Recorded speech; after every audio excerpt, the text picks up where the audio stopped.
सुमेरपुर भारत रत्न बाबा साहब भीमराव अंबेडकर की 135वीं जन्म जयंती सर्व समाज ने धूमधाम से मनाई। सुमेरपुर भारत के शिल्पकार बाबा साहब डॉक्टर भीमराव अंबेडकर की 135वीं जन्म जयंती सुमेरपुर के अंबेडकर उद्यान में सर्व समाज द्वारा धूमधाम से मनाई। वही नगरपालिका द्वारा उन्हें शपथ भी दिलाई गई। नगरपालिका अधिशासी अधिकारी नरपत सिंह राजपुरी व सफाई निरीक्षण जसवंत परियार के नेतृत्व में नगरपालिका द्वारा बाबा साहब भीमराव अंबेडकर की मूर्ति की सफाई भी की गई।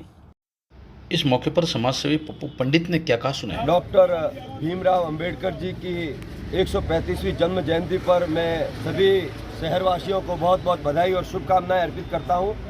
आज सभी कार्यकर्ताओं, भारतीय जनता पार्टी के मंडल कार्यकर्ताओं और सभी ने यहां पर आकर बाबा भीमराव अंबेडकर जी की मूर्ति पर माल्यार्पण कर उनको श्रद्धांजलि अर्पित की।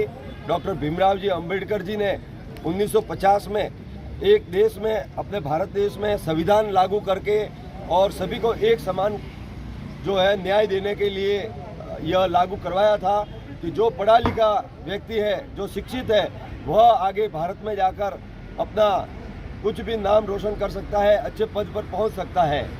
और भीमराव जी अंबेडकर जी ने पंथ निरपेक्ष लोकतंत्रात्मक गणराज्य बनाने के लिए अपना बहुत ही महत्वपूर्ण योगदान किया है।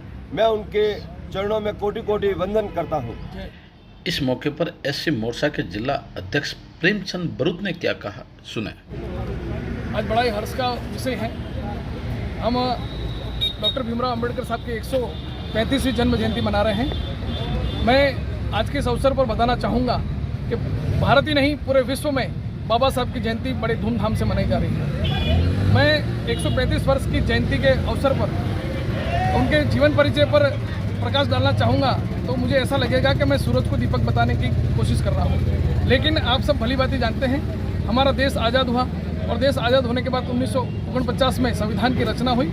उस संविधान की रचना के उस शिल्पकार डॉक्टर भीमराव अंबेडकर, जो आज विश्व पटल पर एक ऐसी छवि है हमारे बाबा साहब की कि उन्होंने पूरे देश ही नहीं, पूरे विश्व में जन कल्याण के ऐसे कार्य करने के लिए एक संविधान की रचना की।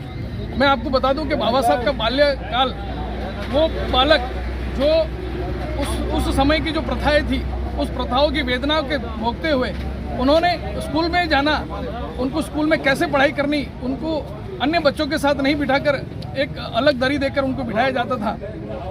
ऐसी विषम परिस्थितियों में संघर्ष करके उस बालक ने अपनी प्रतिभा की पहचान कराई। बाबा साहब ने पूरे देश में जो संविधान की रचना की, उसमें सिर्फ दलितों का नहीं, उन्होंने महिलाओं के साथ, जो महिलाओं को आज जो लाभ मिल रहे हैं, महिलाओं को लाभ मिल रहे हैं, जो श्रमिकों को लाभ मिल रहे हैं।